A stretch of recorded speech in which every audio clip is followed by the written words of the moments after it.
नमस्कार. जय ज्योती, जय सावित्री. मी ज्योती घावडे. Savitri news India चॅनलमध्ये आपले स्वागत. भारतभूमी ही अनेक संत, महात्मे अशा समाजसुधारकांची. अशाच या संत परंपरेतील एक कृतिशील समाजसुधारक म्हणजे संत गाडगे महाराज. संत गाडगे महाराज हे ईश्वर कशात आहे ही जाणीव असलेले संत आणि गोरगरीब, दीनदलित यांचा विकास होण्यासाठी व अज्ञान, अंधश्रद्धा, अस्वच्छता ही समूळ नष्ट करण्यासाठी तळमळीचे कार्य करणारे, अनाथ अपंगाची सेवा करणारे थोर संत गाडगेबाबा. त्यांचे पूर्ण नाव डेबूजी झिंगराजे जानोरकर होते.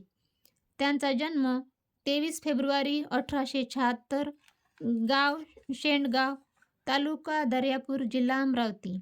वडिलांचे नाव झिंगराजी राणोजी जानोरकर, तर आईचे नाव सखुबाई. गाडगेबाबा हे वैज्ञानिक दृष्टिकोन असलेले समाजसुधारक होते. त्यांचे कीर्तन म्हणजे लोक प्रबोधनाचा एक भाग असे. आपल्या कीर्तनातून समाजातील दांभिकपणा, रूढी, परंपरा यावर ते टीका करत, समाजाला शिक्षणाचे महत्त्व पटवून देत, स्वच्छता आणि चारित्र्य याची शिकवण गाडगेबाबा देत.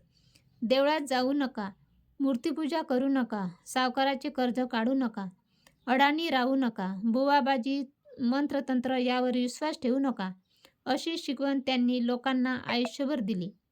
माणसात देव शोधणाऱ्या या संताने लोकांनी दिलेल्या देणग्यातील पैशातून अनाथ लोकांसाठी महाराष्ट्रात ठिकठिकाणी धर्मशाळा, अनाथालय, आश्रम व विद्यालये सुरू केली. रंजले गांजले अनाथ अपंग दीनदुबळे हेच त्यांचे देव होते. या देवामध्येच गाडगेबाबा अधिक रमत असत. समाजातील अज्ञान, अंधश्रद्धा, भोळ्या समजुती, अनिष्ट रूढी परंपरा दूर करण्यासाठी त्यांनी आपले पूर्ण आयुष्य वेचले. त्यांनी स्वेच्छेने गरीब राहणी स्वीकारली होती. ते सामाजिक न्याय देण्यासाठी विविध गावांना भटकत असत. आपले विचार साध्या भोळ्या लोकांना समजवण्यासाठी ते ग्रामीण भाषेचा, वऱ्हाडी बोलीभाषेचा उपयोग करत असत. गाडगेबाबा यांनी 31 शैक्षणिक संस्थांसह 100हून अधिक संस्थांची स्थापना केली. नंतर या संस्थांचे जतन करण्यासाठी सरकारने ट्रस्टची स्थापना केली. आयुष्यभर सामाजिक अन्यायाविरुद्ध लढा दिला.